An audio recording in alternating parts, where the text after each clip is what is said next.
been a mom for almost 16 years now. I've seen quite a few changes in the culture.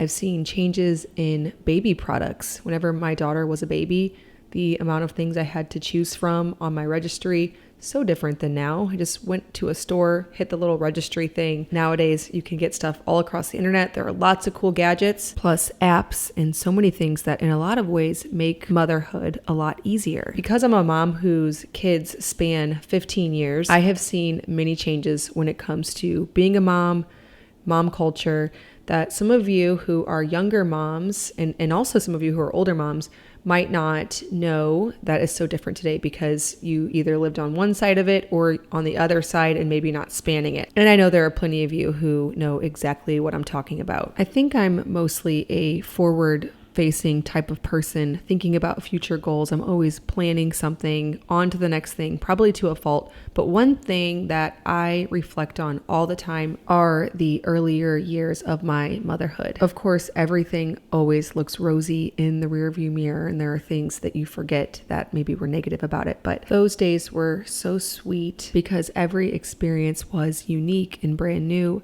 I had never experienced what it was like to have children and to read them books and teach them things and watch them grow and learn.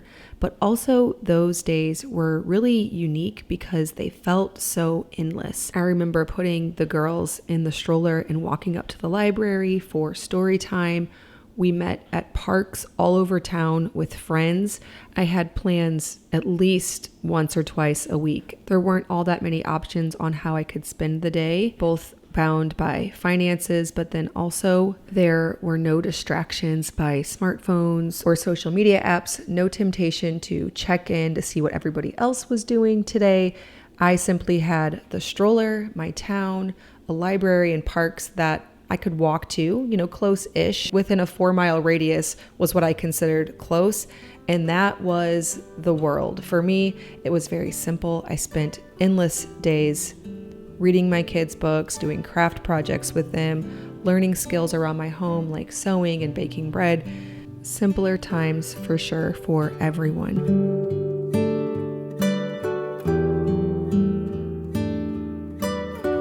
If you're curious what I've been doing so far this morning, I made my sourdough crepes. You can find those on farmhouseonboone.com. A simple way to use up lots of eggs. You can also dress them up with summer berries, which we've been getting so many of, and stuff with whipped cream and berry sauce and cream cheese. So good. I also got going last night some sourdough bagels. Again, that recipe is on farmhouseonboone.com. Normally the dough is a lot stiffer, but I'm pretty sure I accidentally grabbed einkorn last night because I followed the recipe as I usually do, but they are not nearly as stiff. They still turn out absolutely amazing.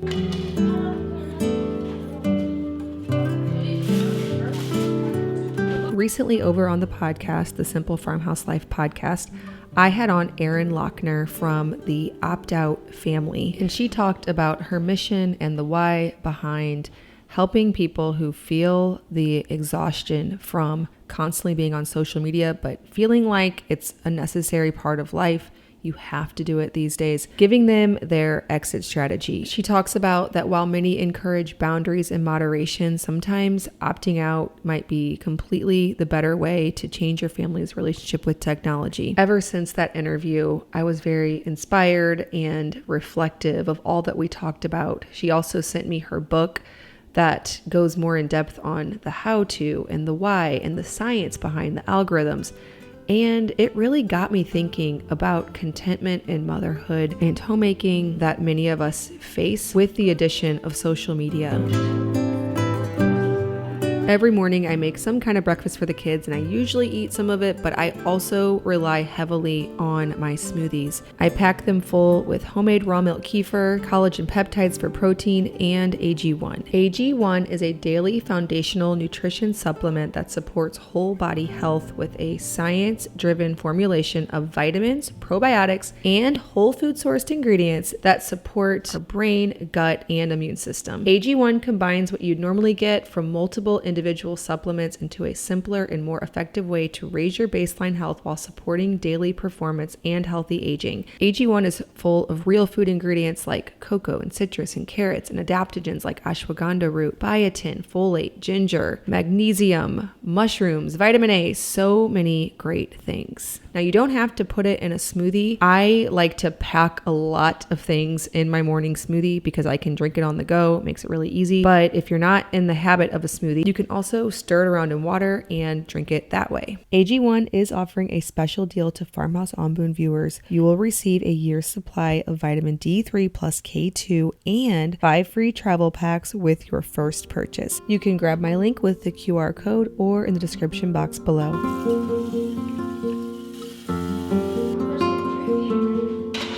Erin Lochner is very familiar with the tech world. She and her husband both worked in that space. I believe she said her husband worked for Apple, very familiar with the algorithms and what they do to try to get you to stay longer. So she took that knowledge and tried to utilize the same strategies in her own home. So what the algorithms of TikTok and Instagram are doing to keep you engaged in the app is make you feel like there's something always happening, there's something going on. She described it as a place where there are no starting and stopping cues. It's something that's always happening.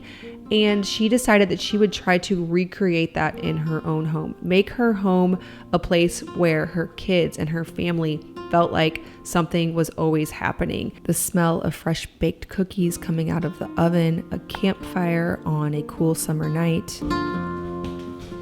And I love the way that she put that because I have been thinking about that more and more in my upcoming years. So I'm going to be 40 in less than 2 years, about a year and a half.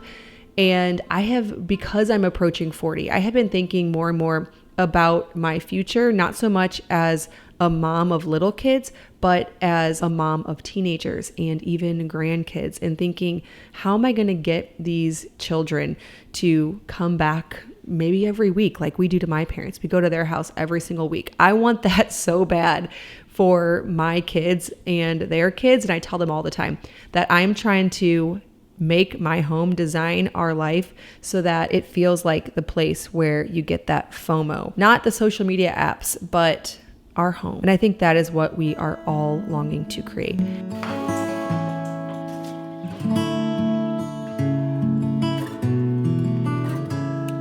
Erin interviewed hundreds of teenagers, and maybe not all teenagers, but she interviewed hundreds of people. And one thing that she learned from the teenagers that she talked to was that they felt just that.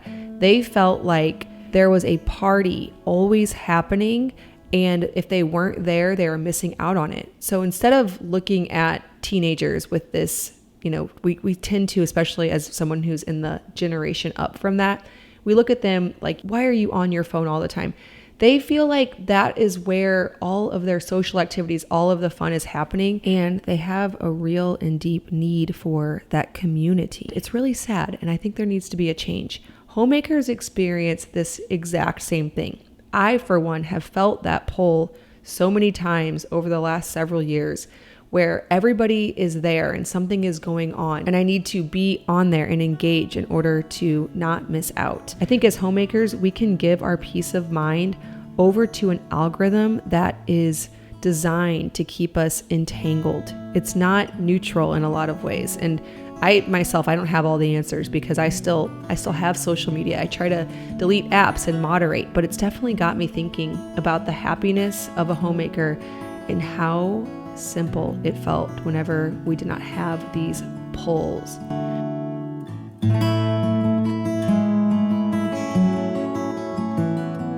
Humans are meant to create and not just consume. We aren't meant to have information overload with so many great ideas that we don't even know where to start. All very good things, but overwhelming, and the lack of starting and stopping cues don't give us the encouragement we need a lot of times to leave and be productive with that, but instead leave us feeling defeated and deflated.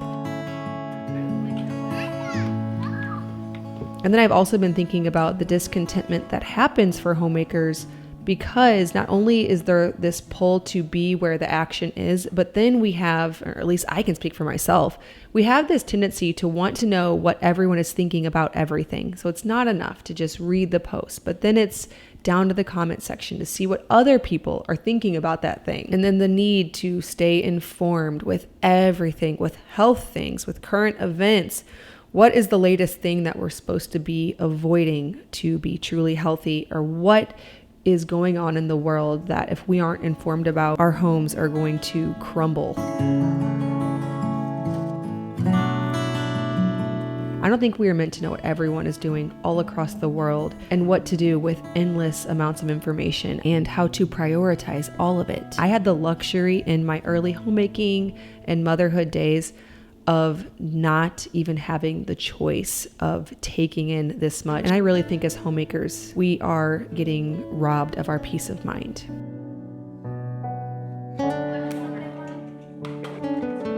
So that was a lot of what is making homemakers unhappy. What are some activities that can actually help you to feel refreshed? I think this is different for everyone. I've learned that for me, it's social things. Those are good.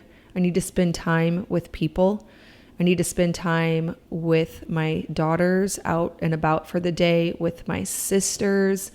I've been trying to get out once a week to do a real activity, to have lunch with my sisters or my friends, a date night with Luke, antique shopping. These all charge my batteries. To not say no when a friend invites you to their pool or to the park, to host and create the kind of environment you want in your own home. I found that I personally love hosting. I love making food, inviting people over, and I feel very refreshed after that.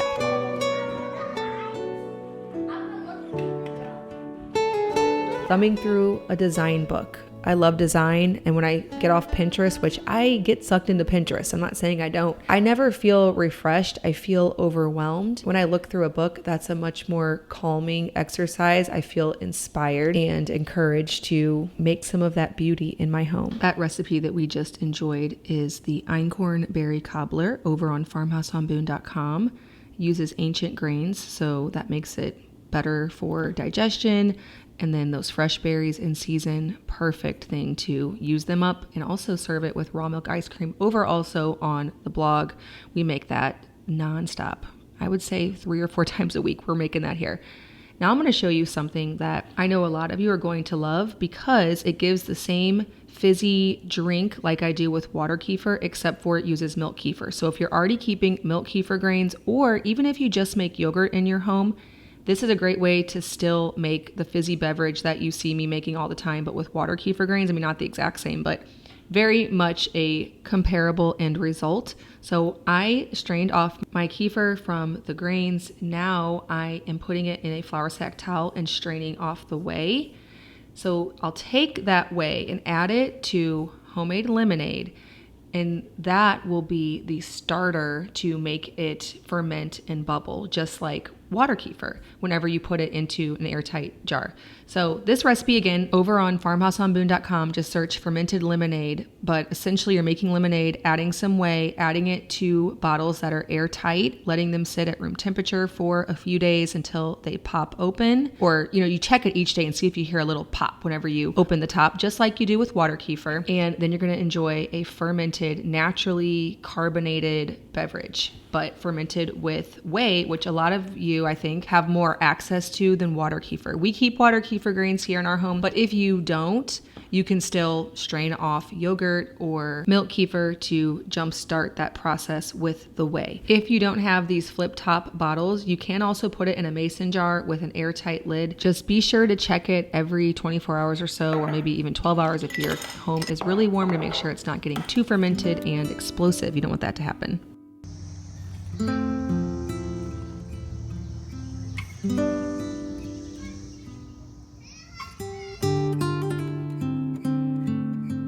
Another thing that helps me in my homemaking to stay creative, engaged, and in the right mindset is to listen to music.